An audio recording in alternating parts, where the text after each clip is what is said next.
Je peux te poser une question? Est-ce que... Je suis en train de tourner. Qu'est-ce qui est arrivé à leur papa? Le papa est décédé du jour au lendemain, on sait pas pourquoi.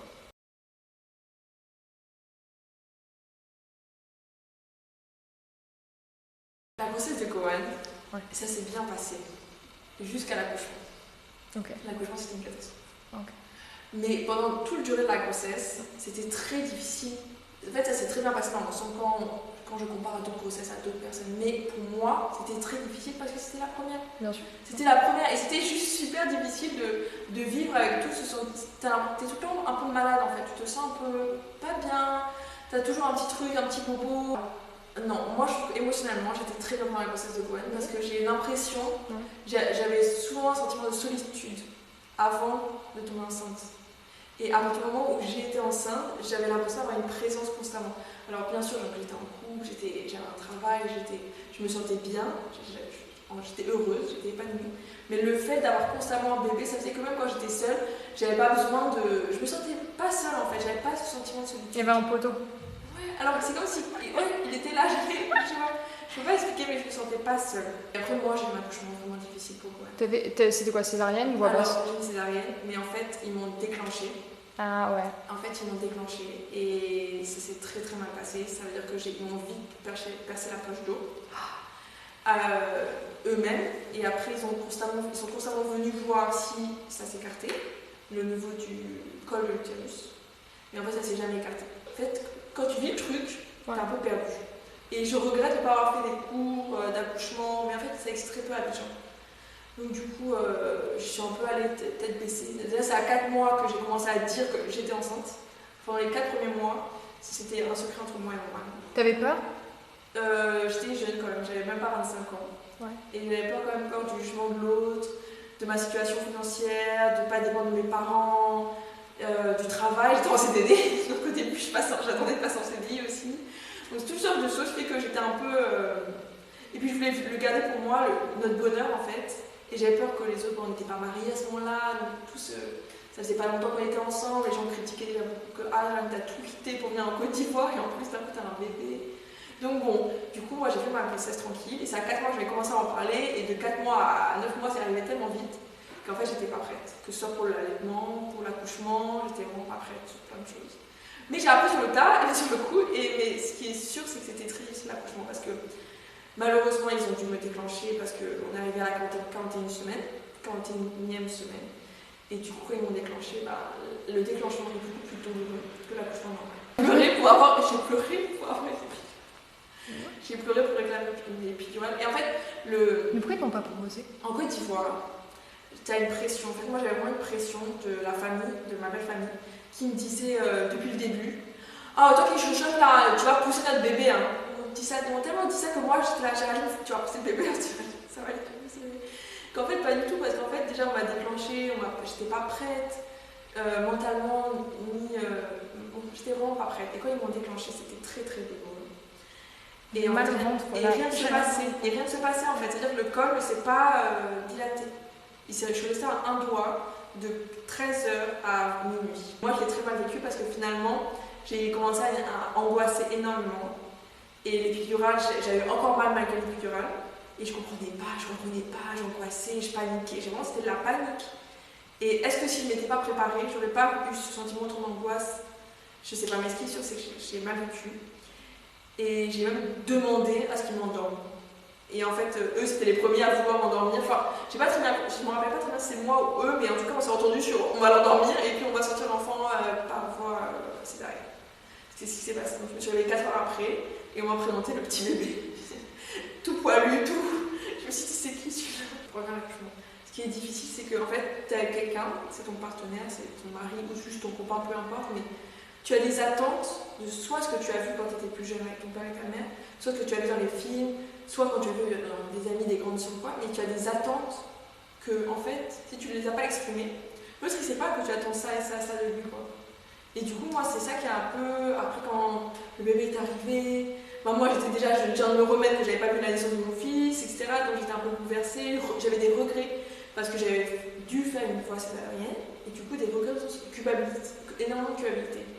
Et après, j'ai lu, mais pendant un an, j'ai lu plein d'articles sur internet sur la culpabilité des femmes qui ont fait des voies césariennes. Et le souhait de vouloir faire une voie basse, absolument. Après, parce qu'on se prouvait qu'on peut le faire, alors qu'en fait, c'est pas grave. C'est un an après que quand on est parlé à ma gynéco m'a dit, mais Géraldine, si tu avais fait une voie basse avec ton bébé de 4,2 kg, t'es en bas là, ce serait gâté. C'est ce qu'elle m'a dit en fait.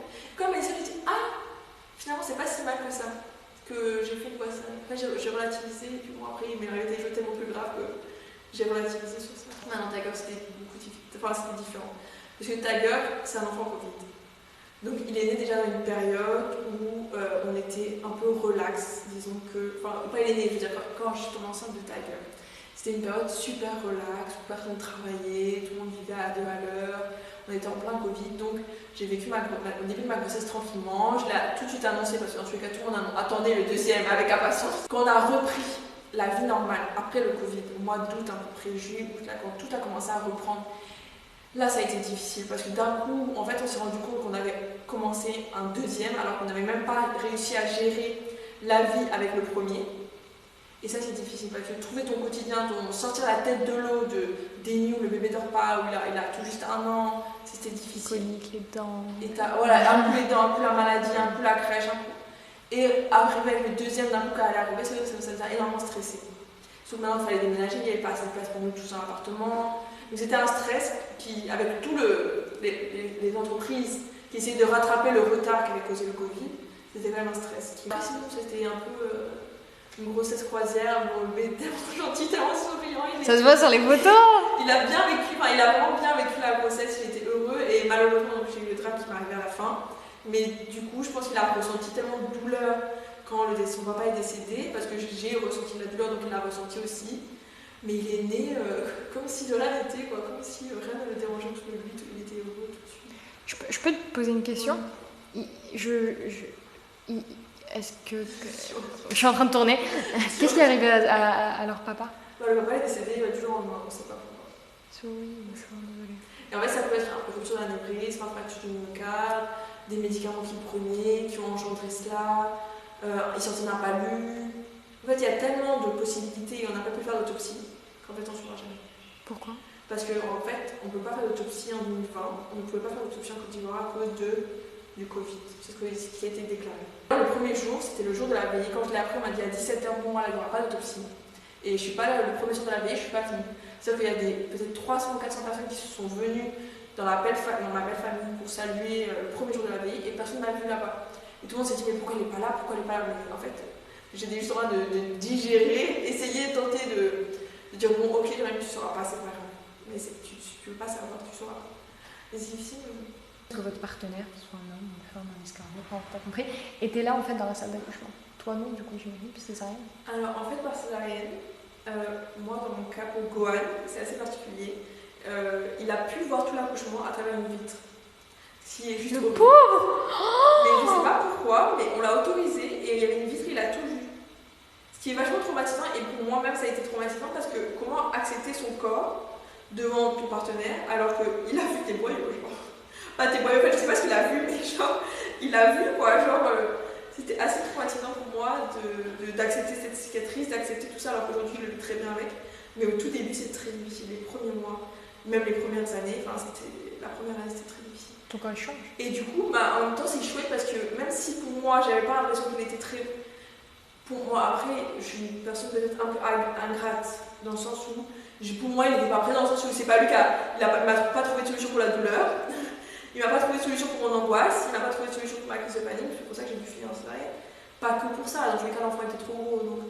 Mais il m'a pas trouvé de solution, donc pour moi je lui en voulais un peu de ne pas avoir pu m'aider, alors que c'était pas forcément à lui de m'aider, c'était à moi peut-être d'être mieux préparée ou autre. Mais ce qui est sûr, c'est qu'il était super dans le sens où après c'est lui qui a lavé le premier le bébé, il s'est occupé de lui. Et après c'est lui qui a posté la première photo sur les réseaux sociaux, sans me prévenir. Et j'aurais aimé qu'il me prévienne. Parce qu'après, du coup, tout était gâté quand on a commencé à s'afficher sur les réseaux sociaux. Mais surtout, au début, on n'avait pas eu cette conversation, est-ce qu'on va le montrer sur les réseaux?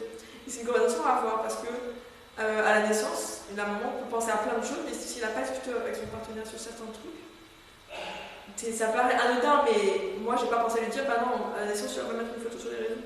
Pourtant, il avait déjà posté quand je me suis réveillée. Mais c'était pas grave, au final, c'est une des plus belles photos qui est toujours active sur son profil, donc ça fait plaisir de la voir, mais sur le coup, c'est un peu ça. Mais il était présent. Mais je suis vraiment désolée de poser la question que je posais, si tu veux pas y répondre, tu me le dis. Oui. Du coup, comment est-ce que tu l'as vécu le fait qu'il soit pas là pour le deuxième accouchement? Non, pour le deuxième, il y avait sa maman et il y avait ma maman. Et ça s'est bien passé. Ça s'est très bien passé. Maintenant, ce qui était difficile, c'est le jour de la césarienne, c'est le jour de la naissance. Et, en fait, c'est une césarienne programmée. Comme ça, ils n'avaient qu'un an et demi d'écart, on a fait une césarienne programmée obligatoire. Et parce que l'utérus n'a pas assez cicatrisé, donc il ne peut pas on peut pas subir un accouchement par voie basse. Enfin, on ne peut pas faire un accouchement par voie basse. En tout cas, c'est pas conseillé. On peut le faire, mais c'est pas conseillé, ça a d'être trop risque. Du coup, quand j'ai accouché, là, sa maman était là, ma maman était là, donc c'était une belle journée, l'enfant est né, on était tous heureux, et on est encore sur l'effet d'anesthésie. En fait, la maman est encore sur l'effet d'anesthésie, donc elle comprend pas trop, elle voit juste son petit bébé, elle est heureuse.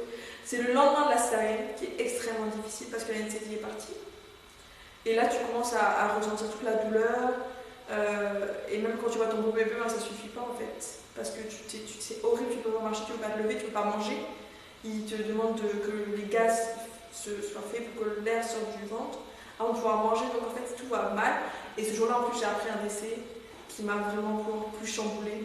Donc je m'attendais vraiment pas et ça m'a encore plus chamboulée. J'adore. Et c'est vrai que avant, je te dis, mais comment tu pouvais être aussi heureux sans eux? Parce que après tu vois plus ton monde entier dépend d'eux, ton bonheur aussi dépend d'eux.